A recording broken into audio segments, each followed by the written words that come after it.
ഇന്ന് ഞാൻ ബാങ്കിളുടെ designer ബാങ്കിളുടെ light വെയിറ്റിന്റെ 3 ഗ്രാംസിൽ തുടങ്ങുന്ന പേളിന്റെയും കരിമണിയുടെയും ബാങ്കിൾസും ആയിട്ടാണ് ഞാൻ വന്നിരിക്കുന്നത് കേട്ടോ. നല്ല അടിപൊളിയായിട്ടുള്ള ഇത് ഫംഗ്ഷൻ യൂസ് ചെയ്യാം കേട്ടോ. നല്ല അടിപൊളിയായിട്ട് ഫംഗ്ഷൻ യൂസ് ചെയ്യാൻ പറ്റുന്ന, അഡ്ജസ്റ്റ് ചെയ്ത് ഉപയോഗിക്കാൻ പറ്റുന്ന സൈസുള്ള, അതേ നോക്കി നല്ല ഹുക്കൊക്കെ അഴിച്ചിട്ട് നമുക്ക് ഉപയോഗിക്കാൻ പറ്റുന്ന നല്ല അടിപൊളി ബാങ്കിളാണ്. ഇതും പിന്നെ ഒരുപാട് ഡിസൈൻസ് വേറെ ഇവിടെയും വന്നിട്ടുണ്ട് കേട്ടോ.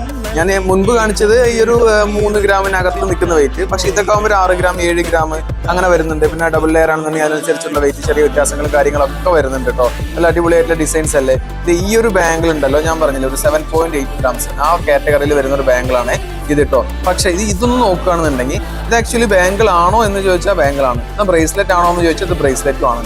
കാരണം പറയാൻ വേറെ ഒന്നുമല്ല, ഇത് ഫ്ലെക്സിബിൾ ആണ് കണ്ടോ. അതിന്റെ ഒരു ഇത് കണ്ടോ, ബാങ്കിൾ പോലെയും കാണുന്ന ഒരു ബ്രേസ്ലെറ്റ് പോലെയും കാണുന്ന നല്ല അടിപൊളിയായിട്ടുള്ള സിംഗപ്പൂർ മോഡലിൽ വന്ന നല്ല അടിപൊളി ഒരു പ്രൊഡക്റ്റ് ആണ് കേട്ടോ. അതൊരു 9.6 ഗ്രാംസ് വരുന്നുണ്ട്. നല്ല ഡിസൈനർ ആയിട്ടുള്ള ബാങ്കിൾ കിട്ടാം. അപ്പൊ ഈ പാർസലിൽ ഒരുപാട് പുതുമകൾ എത്തിയിട്ടുണ്ട്. ഞാൻ എന്തായാലും നിങ്ങളെ വീഡിയോ എടുത്ത് ഞാനത് കാണിക്കുന്നുണ്ട് കേട്ടാ. നേരിട്ട് കാണണമെന്നുണ്ടെങ്കിൽ മദേഴ്സ് ഗോൾഡിലോട്ട് ഒന്ന് വന്നാൽ മതി കേട്ടാ.